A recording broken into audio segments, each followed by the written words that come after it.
A popular stereotype on Reddit, Twitter, just in League of Legends community itself in general, is this notion that Europe, and as a result the most popular European server, EU West, is just toxic. It's the most toxic server in the world. It's filled with toxic players. Every level is just toxic player, toxic player, toxic player. Even once we get to the top level, the challengers, the pros, of all the pros, Europe has the most toxic pros.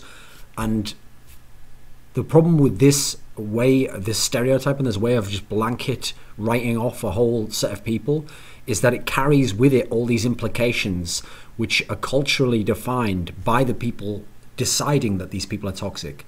And in most cases, as we're talking about here, in the English language cultural world, this is Americans or North Americans and American culture. And these are the people seeing the behavior, calling it toxic, or hearing things that they consider toxic themselves from European friends or European pros or European players, deciding that this is toxic. And then here's the crucial part. Here's where I feel like the leap is made that people aren't noticing, is that seeing that behavior, which to them, rightfully so, if they were to see that from an American person on the American server in the context of American culture, would be toxic behavior, at least within the way we define it within League of Legends.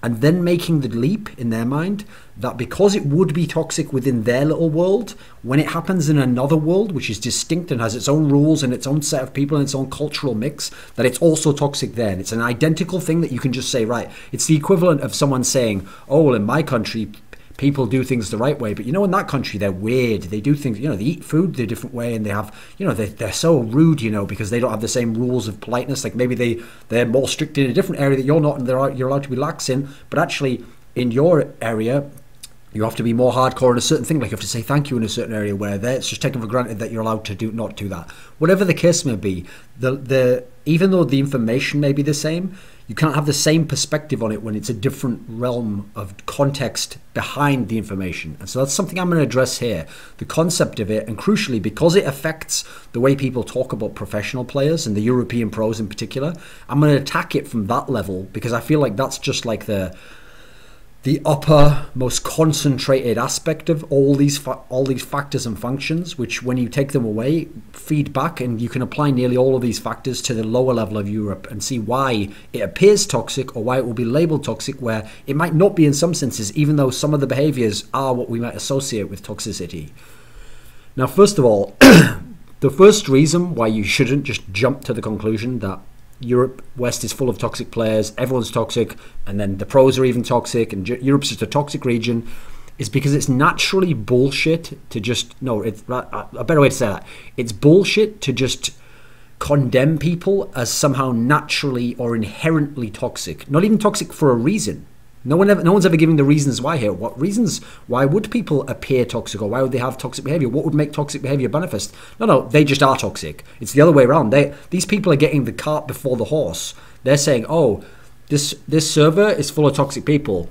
Yeah, why is that then? Oh, they just are toxic. Well, no, what you want to know is what makes normal people who play a game suddenly toxic? Because this is something I'll try and cap the episode by, I think we're talking about. But as a general rule, why would people by default just be toxic? And especially, why would League of Legends players be toxic? Most people I know that I meet in the street seem like pretty normal people, fairly average. Yeah, they might be a little bit rude here, a little bit rude here. If they get a chance to, they might get away with something here. Some might actually be unusually nice for no reason. In general, they're not all assholes. And so to assume that when you come to the game, somehow you've caught this perfect cross-section of total assholes who all happen to live in Europe and just decide to play League of Legends at the same time, that seems a bit unlikely and a bit of an unreasonable premise to start from. So coming into this, what we're going to do now is assess these different areas, but we're going to ask ourselves, is the person naturally toxic? Are they just assholes for doing these things? Or is there something more behind it which is causing the behaviors which we're terming toxic? So first of all, let's just start with the aspect of toxicity itself. A huge problem in League of Legends, and maybe one day I'll make a separate video about this because it deserves it probably, is that when we talk about toxic, it's actually so incredibly precisely defined in League of Legends terms that it's not like the nebulous word that actually people throw around. To me, some incredibly toxic behaviour is the guy who has an argument with someone, and then his response to the argument, when at the moment they're still playing normally, and one guy just happens to be arguing or talking shit. If the guy who's just talking shit is like annoying the other guy, and that pisses the other guy off to the extent that he like just runs down the mid and he's like a support player and just goes in the mid lane, runs down and suicides 15 times in a row, loses the whole game, fucks the entire thing for every player on the map. That to me is way more toxic than the guy who just talked shit to him and somehow upset him, and as a result that was his decision. He didn't make him do that. That was his reaction to that, was to do that. That's way more toxic than this guy. Yeah, what's funny is in the League of Legends world, where you can only report people for the shit they say in the game, in the text itself, and press enter on, that's the toxic thing. That's the only toxic behaviour within our definition that can exist, is the guy saying that. And then even the guy who ran into the middle and suicide will say, oh, he forced me, he made me do that, that's the reason I did it. And so you can see already, we're already in a murky world of what toxicity is concerned. But okay, let's just go with the Riot world of toxicity is the things you say to your teammates in the opposition. Now, one of the worst, it's one of the worst. One of the worst and most simplistic ways to define this toxicity is when it's frustration and anger. Not even necessarily saying you're total trash, quit the game, commit suicide. Just when it's someone like, oh, you fucked up and did that wrong, the wrong. I don't know if you've ever played sports, but that's actually a part of a team. The one guy gets a bit annoyed when you're not doing your role quite as well as you could have done. You get annoyed at him sometimes. That doesn't necessarily mean that the team fabric is instantly broken down, and because we're not all happy families and all, oh, you did it, you totally missed the goal and it was an open goal and you kicked it way wide and fucked up my pass to you, but you did well, yeah, good job, go team, let's do it next time. Because you're not doing that ridiculous like Disney movie stereotype of what a team should be like, doesn't mean that the team fabric does not exist and that you're not being a teammate in any possible sense, and that you're some toxic evil piece of shit guy who should be written off and never allowed to play as a pro, or even you should be banned from the server and reported. No, that's ridiculous going the other way. That's almost a Puritan approach to how games and competition should actually work, because we see this with that fucking little tip that comes up on the screen where it says something along the lines of like, you know, that teammates who get angry and swear at their teammates lose 20% more games. Like, first of all, I mean, it could obviously go into a massive sociology rant, but that seems like complete bullshit to me. I'd say again, you get the cart before the horse.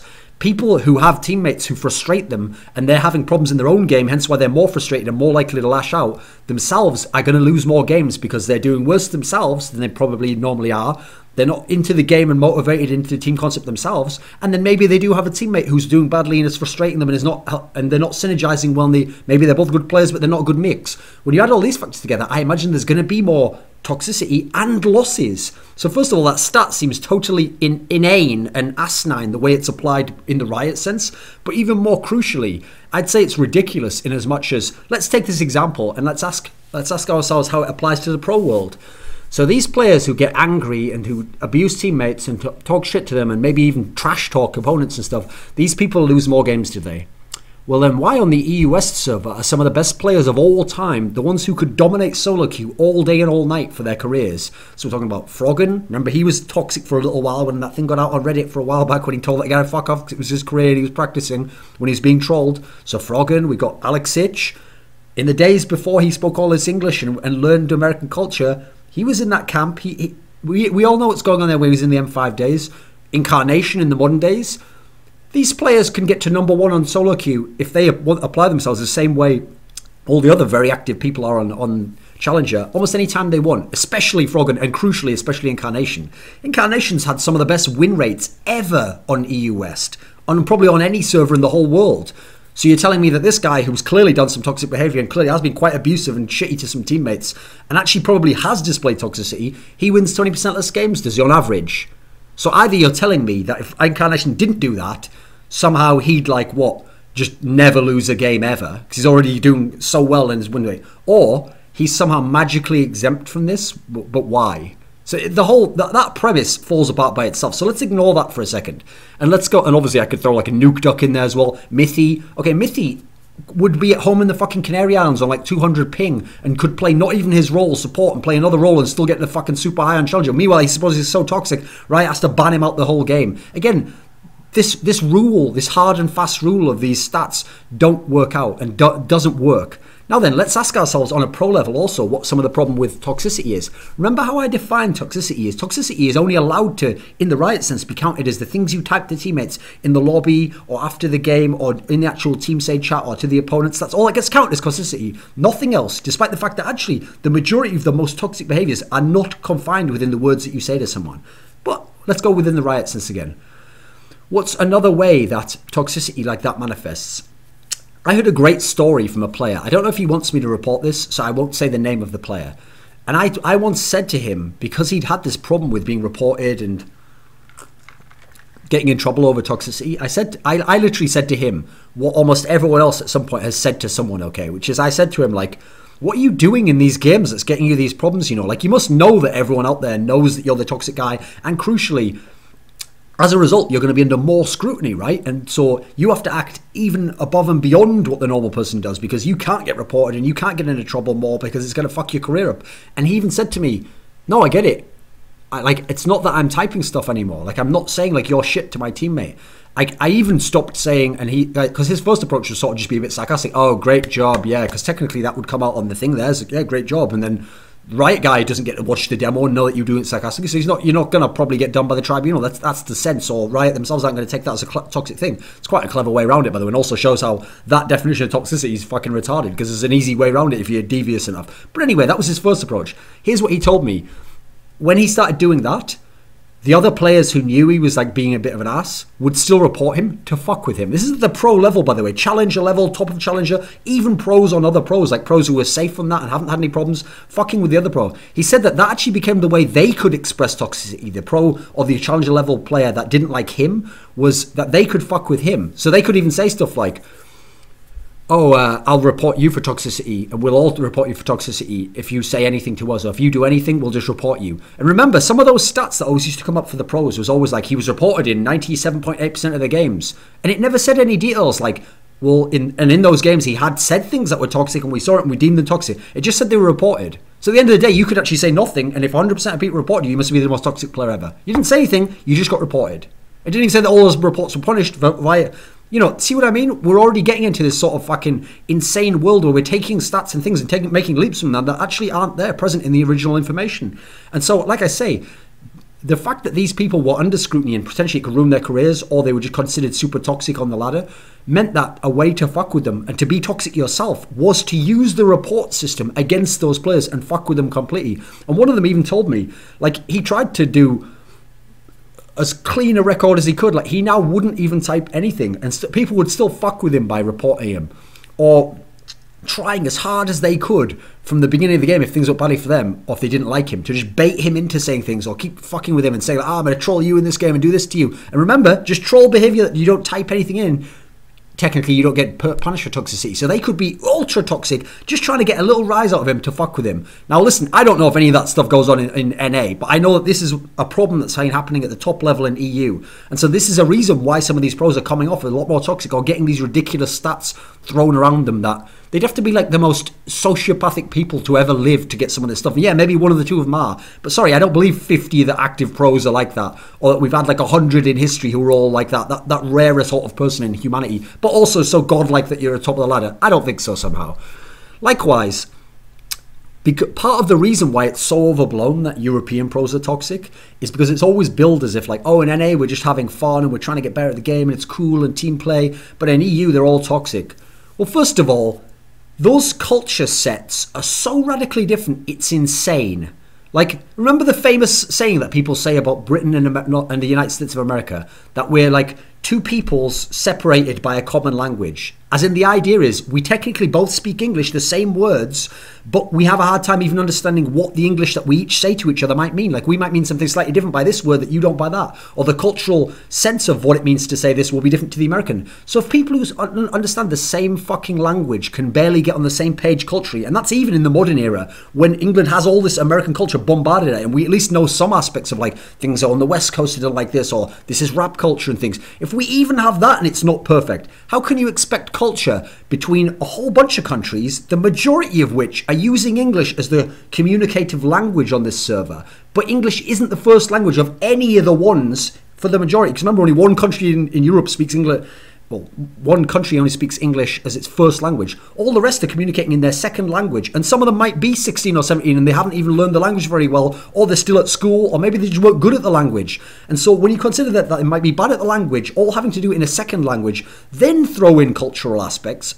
And of course, there's going to be massive communication, poor team play, aspects where someone gets totally misunderstood. Like this guy here maybe wasn't entirely saying you're total shit. He was just trying to communicate like, oh, shame that went badly. Like you kind of made a misstep by doing that. And then but when that comes through your brain and your poor understanding of English, you take that as well. Fuck you. And people just go off. And then add in the fact that people are playing on this server who can't speak English, and yet they're with teammates who the only common language is some degree of English. And now you've got people where that's going to cause frustration in aspects there, where they're not even good enough at speaking English, and so the other person isn't getting any communication. You can already see problems that are emerging here that are obvious themselves at the low level. And yes, some of these aren't as bad at the pro level, but they're there to a degree. I mean, to give you some cultural aspects, from my experiences, people from Eastern Europe, part of the reason why I've seen multiple cases now of people from countries like Russia, Ukraine, Poland, Belarus, these sorts of countries, the number of players from there who aren't super harsh personalities, who've used the word rape in like interviews or just openly, in a way where if someone used it in America, they'd know that like, oh, people really frown on that. Be careful, man. Don't say that's a really extreme word. Whoa, you dropped the R-bomb, all that sort of thing. I've seen pros from all these countries and recently even use the word in manners, I'm not talking about the Kaz incident in this particular case, use the word in a way where they dropped it in as if it was just another word, which it is, but they don't understand the cultural context. So the point is, in the same way on that extreme aspect, there's all these tiny little ones where they don't understand it. People take this so for granted. Just because you're American, don't imagine that your culture is somehow universal and that other people should understand it because it's natural and common sense and all that. No, a lot of it is arbitrary and you just know it because you've grown up in it. It's the same way as a fish assumes that water is the world. They don't know that they're swimming in water. They think that's the world. In the same way that you walk around, you don't realize this is air that's around you now, and there could be an atmosphere entirely, a different environment completely, and it would totally affect the way that you were and the way you lived your life. You take it for granted. This is just the way the world is. It's different in other places culturally. Likewise, there's also the problem where in America you don't have all these distinct countries of distinct cultures and all the rest of it competing with each other and then playing with each other and cross server and all the rest of it, cross country rather. Crucially, there was almost an aspect put in place to help with this by Riot, which was they had the different servers and the different regions. They had EU West, they had EU East, EU Northeast. You know what the problem was? First things first, the reason why EU East is an issue, and that's what brings a lot of these Eastern European people in who are very blunt, and that's just the way they do things, and some of the humour's a bit darker and a bit starker, and some of the aggressive tones is just the way life is there. The reason why some of that gets interacted with some of the US people who maybe a little bit more laid back, or things are just not, you're not allowed to say things as brutally then, maybe we've got a bit more Western influence from America as well. The reason why you have that radical influx of those people is because that EU East server, first of all, was never as competitive as the EU West because it had all the best players on and all the rest of it. And then secondly, because it wasn't competitive, good players would go over to EU West to test their skills. So you're getting an influx of players who were supposed to be on EU East, now on EU West. Then secondly, you've got players where, because EU East is now only full of like bad players and the toxic players and all the rest of it, now anyone who's good and all the rest of it want to get off there as well. So even then, they don't like the toxicity of each other and they're getting off it and going ahead. So you're making EU West in this big cesspool of all this culture and all this problems and miscommunication and break. Everything is the problem here. There's nothing like that in America. There's no comparable example. I mean, the only example would be if Mexico as a country, okay, wasn't below the USA, it was actually in the middle. So there was like the West Coast with like LA and all that, and then there's East Coast, and then Mexico was in the middle. Now let's imagine Mexico had its own server, and there was a West Coast server and an East Coast server for America. But the East Coast server and the West Coast were way more popular. So everyone in the Mexican server just went over into the East and West Coast, and they couldn't barely speak any English, and maybe they were more toxic because maybe they have a different sense of humor or different kinds of things that you'd say to someone if they annoyed you, or just as a witty saying. And suddenly this was, oh, look how toxic that the EU, the American West server is. That all Americans must be toxic. Like, these would be ridiculous conclusions to draw to. This is kind of what's going on in Europe. Likewise, I know from my own culture, A lot of the behavior, if you came back in time with me and played the Counter-Strike scrims I used to play, you would think these were the most hateful, toxic people in the whole world. But you know why it wasn't? Because if you saw my reaction to it, you'd realise the cultural context of it. So people always used to just complain all the time while playing, oh, yeah, shit, you only got that kill on me because you were lucky. Like, oh, yeah, go along A again, asshole. Like, I'll get...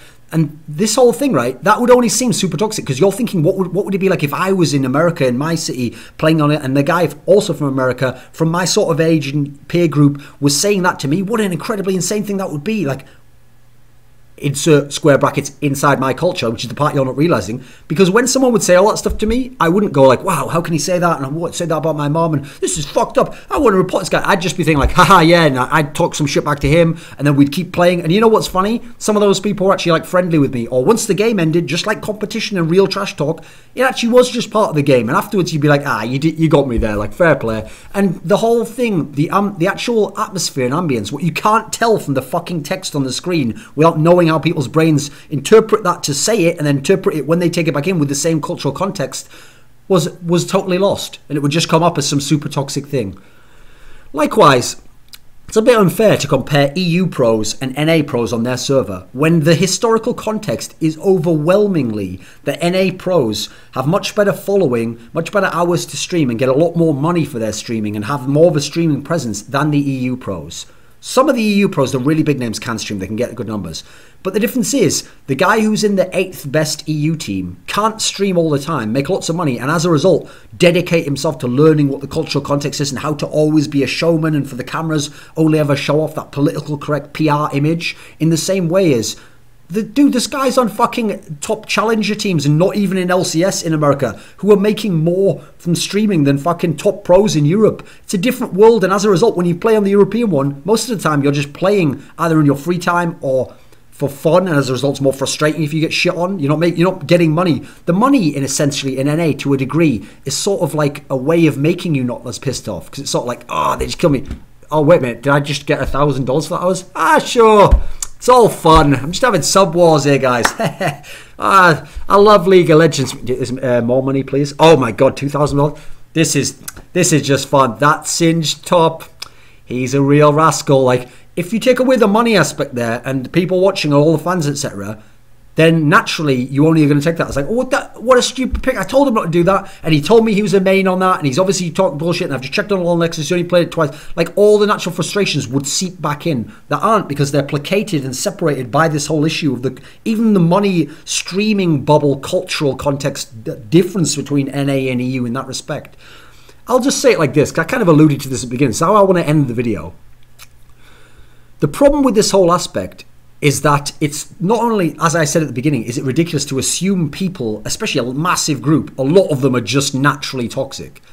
If a huge portion of your player base for a game is toxic as fuck, then I would suggest, being a reasonable person, it's either the fucking game itself that creates toxic people. Oh God, imagine daring to say something like that. Or your definition of toxic is out of whack with reality. Because at the end of the day, toxic's supposed to be like that small fraction of people who are going way overboard, and that's totally unacceptable. We have to show them. If that's everyone, then suddenly that's the norm, and that's not the case at all. And it's very unlikely that everyone's fucking sociopathic, like I said. It's ridiculous to suggest that way.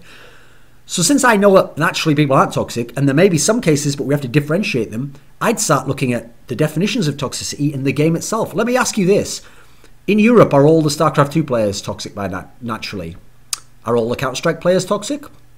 Why does League of Legends attract toxic players? Apparently, if this isn't the case here. Or are we defining toxicity different in League of Legends? Perhaps because so much of the money and the attention, the fans and the culture stems from North America, where things will be taken differently, even though they're the same identical words or phrases. And when you're talking about people communicating in English as a second language, they're even going to take words from over here in the other culture and not understand fully what they mean. You can't take that. There's not the same level of intention and blame to be put on that person as it would be if they'd said it with full knowledge of what that might mean and understanding the cultural context themselves. So, I mean, I could go into an entire fucking video about the fact that League of Legends as a game has aspects to it that are more frustrating than the games I just listed before. And coming into it, the way we define toxicity as a lot more distinct, a lot more narrow, a lot more one-sided than a lot of us will admit than in other games. But ignoring all that, I hope this is food for thought. Every EU LoL pro is not toxic. It's ridiculous to just paint the whole region as toxic. There is toxicity. There's even toxicity where I understand why, from another person's perspective in a different culture, it would seem like toxicity, but some of it's very much overblown. There's a small percentage of people are very toxic or are doing intentionally toxic behavior, really are ruining things, but there are a lot of factors to be considered rather than just writing off a whole region.